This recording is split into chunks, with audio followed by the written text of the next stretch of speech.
नमस्कार दोस्तों मैं CA Prabhakar Gupta KJ classes की यूट्यूब चैनल में एक बार फिर हम आपके सामने, और आज हमारे साथ फिर से हैं कपिल जैन जी।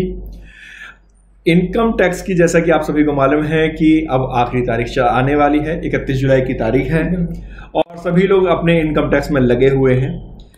अब एक क्वेश्चन ये आता है कि साहब जब हम रिटर्न फाइल करने जाते हैं तो अक्सर हमें ये दिखाई देता है कि टैक्स बहुत ज्यादा बन रहा है, टैक्स को कैसे बचाया जाए। तो हमारी एक नॉर्मली कोशिश ये होती है कि भाई कुछ इस प्रकार से टैक्स प्लानिंग की जाए जिससे कि हमारा टैक्स भी बच जाए और वो लीगली वैलिड भी हो। क्योंकि दोस्तों यहाँ पर आपको एक बात ध्यान रखनी होगी कि टैक्स, हम लोग कई बार कहते हैं, हमारे पास भी क्लाइंट के भी फोन आते हैं कि सर मुझे टैक्स बचाना है, मुझे टैक्स नहीं देना है, तो वो उसके बारे में गलत इंफॉर्मेशन देने के लिए तैयार हो जाते हैं। तो दोस्तों टैक्स बचाना गुनाह नहीं है यदि आप उसे एज पर लॉ करते हैं तो, और यदि आप एज पर लॉ नहीं चलेंगे तो फिर वो आपको लिए बहुत ज्यादा हानिकारक हो सकता है। क्योंकि अब हर चीज ऑनलाइन हो चुकी है, सारी इंफॉर्मेशन अब इनकम टैक्स डिपार्टमेंट के पास होती है। तो आज हम कपिल जैन जी से समझना चाहेंगे कि भाई आखिर हम टैक्स को कैसे बचा सकते हैं अगर मेरा टैक्स बहुत ज्यादा आ रहा है। उससे पहले मैं आपको एक बात और बताना चाहूंगा कि कमिंग संडे को इनकम टैक्स के ऊपर कपिल जी एक वेबिनार कर रहे हैं। ये सेमिनार जो है वो 11 बजे से 2 बजे तक है, संडे को छुट्टी का दिन है। आप लोग इसको जरूर देखिएगा क्योंकि इसके अंदर हम लोग जो बात करने जा रहे हैं वो हमें आईटीआर कैसे फाइल करनी है, आईटीआर यू के बारे में, और सिर्फ इसमें कपिल जी ही नहीं है, नए टीडीएस के बारे में 194R है, 194S, 194Q के बारे में। और कपिल जी के अलावा यहाँ पर 4 और स्पीकर्स भी हैं, पारस अग्रवाल, प्रवीण बंसल, अमित गोयल और मोहित जी यहाँ पर आएंगे और आपको सभी के बारे में, इनकम टैक्स के बारे में सारी जानकारी देंगे। तो चलिए, आपको ध्यान रखना है कि 17 जुलाई को आपको 11 बजे ज्वाइन करना है और इसमें आपको नंबर्स जो दिए हुए हैं, आप इन नंबर्स पे कॉल करके भी आप अपना लॉगिन का लिंक ले सकते हैं। चलिए हम फिर से शुरू करते हैं कि भाई आखिर हम टैक्स को कैसे बचाएं। तो कपिल जी अब बताइए थोड़ा सा कि टैक्स हम कैसे सेव कर सकते हैं। देखिए, पहला क्वेश्चन तो ये है, अगर आप सचमुच में सही आईटीआर फाइल करना चाहते हैं तो 31 जुलाई का वेट ना करें, ठीक है ना। आप अपनी आईटीआर, अगर आपकी सारी तैयारी पूरी है तो अभी से फाइल करना शुरू कर दें। चाहे 15 जुलाई है, चाहे 16, चाहे 17, जब भी आपको समय मिले आप अपनी आईटीआर फाइल करना शुरू कर दें जी।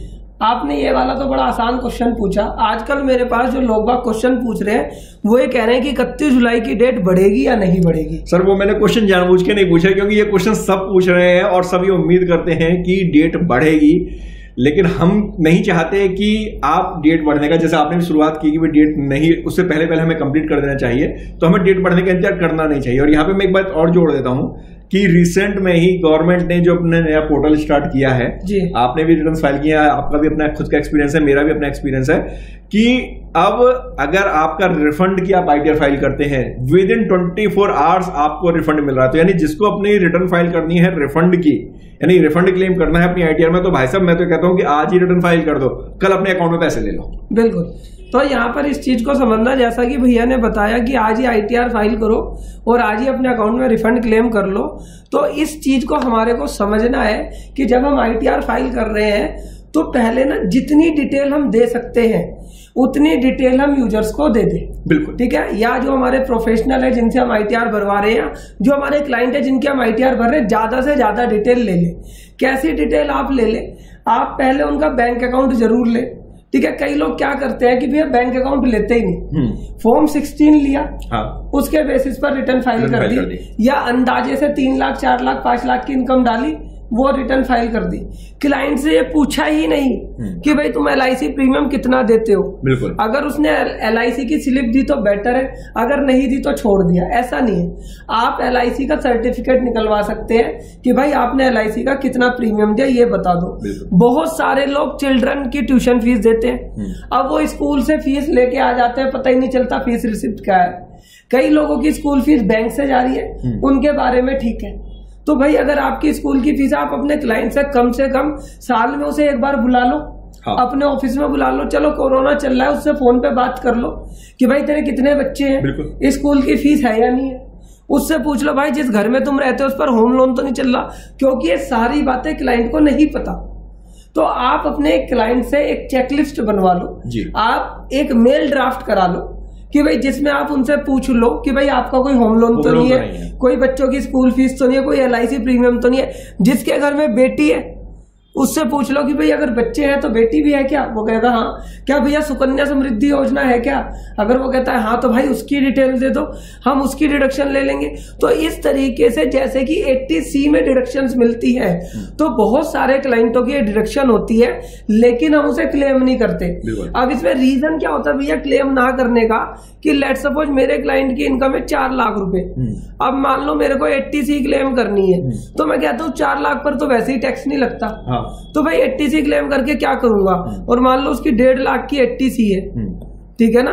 तो कई लोग ऐसे डिडक्शन क्लेम नहीं करते, लेकिन मेरा मानना यह है कि भाई आपको अपनी एक्चुअल रिटर्न भरनी चाहिए। मान लो उसकी 4 लाख की इनकम है, 1.5 लाख की 80C करी और आपने 2.5 लाख की इनकम डाल दी। अब हो सकता है इन फ्यूचर उसकी 1 लाख रुपए की कोई और इनकम आ जाए या 2 लाख रुपए की कोई और इनकम आ जाए।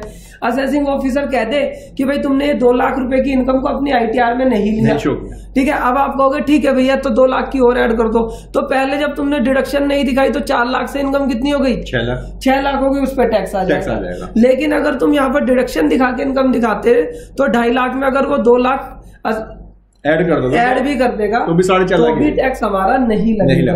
तो पहली चीज तो आपको ये समझना है कि आपको डिडक्शन प्रॉपर क्लेम करनी है जो आपकी है, ठीक है। कई लोग कहते हैं कि भाई हम ITR फाइल करके क्या करें, तो आजकल ना व्हाट्सएप पे बहुत सारे फायदे चल रहे हैं और वो सचमुच में फायदे हैं, तो आप अपनी ITR को टाइम से भर के उन फायदों को ले।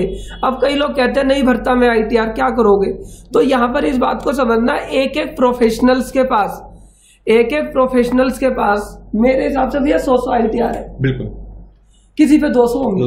आप कमेंट बॉक्स में लिखकर बताना आप पर कितनी है। तो जितनी लोगों पे ITR होती है, तो कई बार असेसी ये सोचता है, अल्टीमेट यूजर ये सोचता है कि प्रोफेशनल मुझे फोन करेगा, 4 बार फोन करेगा, 4 बार मेरी रिक्वेस्ट करेगा, तब मैं ITR भरूंगा। मतलब ऐसे बन के बैठा हुआ है कि भाई प्रोफेशनल जब बुलाएगा तब जाऊंगा। अरे भाई उसके पास 100 ITR है, 100 ITR है। दूसरी चीज यहाँ पर मैं एक बात और जोड़ना चाहूंगा कि भाई ITR आपकी है, नहीं भरोगे तो अल्टीमेटली नुकसान आपको होना है, प्रोफेशनल को फर्क नहीं पड़ेगा। अगर मैं आपको कपिल जी बताऊं तो हमारे यहाँ से जो कॉल्स जाती हैं वो सिर्फ 10 जुलाई तक जाती हैं, और 10 जुलाई के बाद हम लोग किसी को कॉल नहीं करते, क्योंकि जिसे नहीं करना है तो मत करे। हम तो कहते हैं अच्छा है, तुम्हारे पास पेनल्टी लगेगी, अच्छी बात है, अगली बार अकल ठिकाने आ जाएगी। अब अगर हम पेनल्टी की बात कर ले तो क्लाइंट्स को ना इस तरह का फ्लायर्स बना के दे दो। जैसे हमने तुम्हारे को 80C का फ्लायर्स बना के दिया, वो पूछता है क्या क्या डॉक्यूमेंट लेकर आऊं, तो ये वाला मैं यहीं पे रोकूंगा। ये जो डिजाइन आपने कर रखी है, बड़ी प्यारी प्यारी डिजाइन आपने की हुई है, ये क्या है? ये मैं ये डिजाइन खुद नहीं करता हूँ, पहली बात मैं बता दूं। मेरे को तो जब मैं पढ़ाई करता था, मेरे को तो सीधा झंडा बनाना भी नहीं आता था ड्राइंग में, ठीक है, कि झंडा कैसे बनता है, भारत का नेशनल फ्लैग। ये भी ऐप बनाया, झंडा नहीं बनाया। हाँ, ये भी मैंने ऐसे ऐप बनाया। तो ड्राइंग मुझे नहीं आती, लेकिन मैंने क्या करा हुआ है, हमारी टीम ने ये फ्लायर की सर्विस दी हुई है। अगर कोई हमसे पूछता है कि अगर हमने ITR फाइल नहीं करी तो क्या होगा, हम उसे वाला फ्लायर दे देते हैं और अपने स्टेटस पे भी लगा लेते हैं, अपने सोशल मीडिया पे भी लगा लेते हैं, और उसे बता देते हैं कि भाई अगर 31 जुलाई तक करेगा तो नील, इसके बाद करेगा तो 1000, उसके बाद करेगा 5000।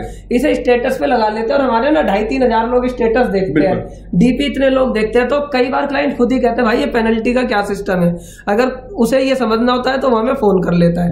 तो इससे क्या हो जाता है कि हमारी मार्केटिंग भी हो जाती है। आपने अगर ध्यान दिया हो तो हमने 80C का भी ऐसा ही फ्लायर बनाया है। आप अगर देखोगे तो हम इस तरह के फ्लायर्स बनाकर अपने स्टेटस पे लगा लेते हैं। और अगर आप भी चाहो ना ऐसे फ्लायर्स बनवाने, तो आप हमारी टीम से बात कर सकते हो। हमारी टीम आपको इसकी सर्विस दे देगी। यहाँ पर मेरे फोटो की जगह आपका फोटो आ जाएगा, KJ क्लासेस की जगह आपकी फर्म का नाम आ जाएगा, हमारे एड्रेस की जगह आपका एड्रेस, आपका फोन नंबर। उसे आपको करना क्या है, अगर आपके 500 क्लाइंट है सबको भेज देना, बिल्कुल ठीक है ना।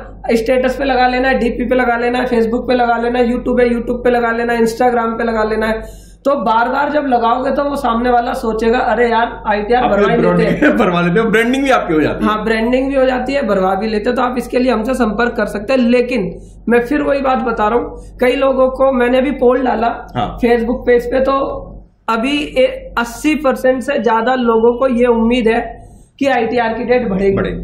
अच्छा, इस 80 लोगों में मैं भी हूँ, ठीक है ना। तो मैं नहीं हूँ, मैं बाकी 20 में हूँ, ठीक है ना। मुझे लगता है बढ़ेगी, लेकिन मैं ये कहता नहीं हूँ कि बढ़ेगी, क्योंकि जिस दिन मैंने सोच लिया कि ये बढ़ेगी तो फिर मैं काम करना बंद कर दूंगा।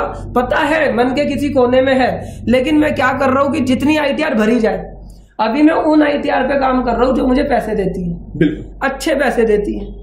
या मान लो मेरे घर वालों की ITR है, तो मैं कह रहा हूँ पहले सारी हाँ नहीं, घर वाले पैसे नहीं देते तो बदले में बहुत कुछ चीजें मिल जाती है, तो पहले हम उनकी ITR पे काम कर रहे हैं। तो आप भी क्या करो, अपनी जितनी ITR से पैसे आ सकते हैं, जिनके रिफंड्स की ITR है, उनको अपने टाइम से फाइल कर लो। हम तो 31 तारीख के आसपास उन्हें फोन करते हैं कि पैसे आ भी सकते हैं, नहीं भी आ सकते, तो खाली बैठे अगर ITR आ गई तो ठीक है, नहीं तो कोई बात नहीं। लेकिन पहली जो अपनी ITR है वो हम अभी टाइम से फाइल कर लेते हैं। जी भैया, इसमें और कुछ नहीं। कपिल जी, एक चीज और मैं पूछना चाहूंगा कि जैसे मैं LIC प्रीमियम पे मेरा एक छोटा सा क्वेश्चन आ रहा है कि कई बार हमसे कहते हैं सर हमने LIC प्रीमियम पे किया है, हाँ। या हमने पे नहीं किया, हम वैसे ही बोगस 1.5 लाख रुपए की फिगर्स दिखा दें क्या डिडक्शंस में, क्या वो ठीक है? अब आप समझो, ठीक है ना, हिंदुस्तान के पीछे रहने का कारण सबसे बड़ा है भ्रष्टाचार, ठीक है ना। आप 1.5 लाख की ATC दिखा दो, हाँ। तुम्हारे से कोई पेपर चेक नहीं मांगता, बिल्कुल। लेकिन कल को अगर आप लोन लेने चले गए, कल को आपको डिपार्टमेंट ने बुला लिया कि लेके आओ 1.5 लाख की ATC की डिडक्शन, तो तब आप क्या करोगे?